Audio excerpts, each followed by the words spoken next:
Saturday, August 5th, 2017. My name is Bill McCamley. I'm a state representative from Las Cruces and Mesilla in the great state of New Mexico with your legislative update for the day.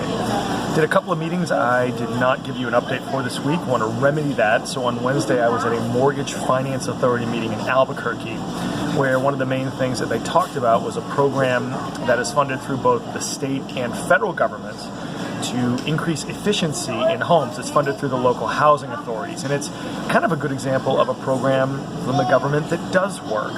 So when they go in and they do these programs, so they caulk windows and make sure there's insulation, make sure that there's low flow toilets, all those things that you can do to make your home more energy and water efficient, there's evidence that the average homeowner saves about 2.5 times the cost of the initial construction and utility costs every year. So it's a program that really works, especially for a lot of low-income folks, to help with their bills and help with the environment. The problem is they only have enough funding to do a few homes every year. In fact, they've got 5 times the amount of people that sign up for this program every year than they have the money to fund. So it's a pretty good example of one of those things where we get a lot of these programs that come that are working, that we just don't have the amount of funds in New Mexico to make work as well as we should.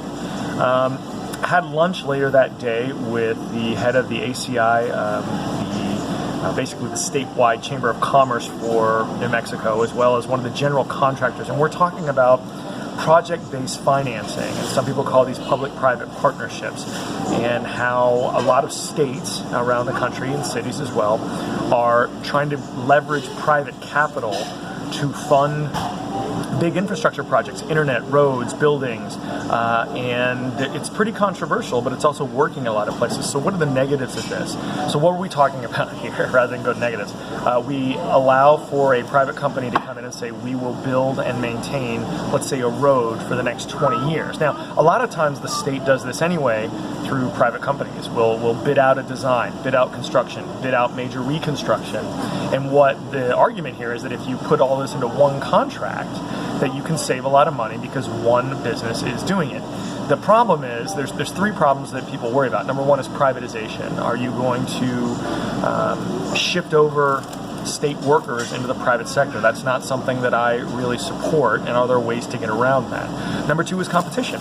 If you have these very large projects, are there only going to be 4 or 5 companies in the nation that can afford to do them? Or how do you emphasize competition to lower costs and keep them low? Number 3 is accountability. A lot of times these companies have a lot of lawyers, and if you sign a contract and you as the state think that they didn't do something and they say, yes, we did, if we've got 2 lawyers and they've got 30, is there a way to make sure that they're held accountable? Also, if I'm a small city or county and want to do one of these, can I get some help from the state in writing the contract so that you don't have some of those problems down the road? The good things about it, though, are that, yeah, you might be able to get big projects done all at once. We as a state tend to fund things in phases, and many times that means that they're not really completed in good time. So can we get these things done in one batch? And we're seeing that as a problem with our current capital funding structure as well, where people try to do things a little bit at a time and then nothing gets done. And once again, they can be more efficient. So this is going to be something I'm going to look a lot more heavily into. Lastly, on Thursday, we had a meeting of the Investment and Pension Oversight Committee, and the big conversation there was about the state permanent funds. So our 4 state permanent funds now have more than $22 billion in them, and they sit in these funds in New York and they make money for the state. And I guess my issue is, what's it for? So there's a Democratic senator named John Sapien, and he and I kind of got into it a little bit because he views that thing as untouchable.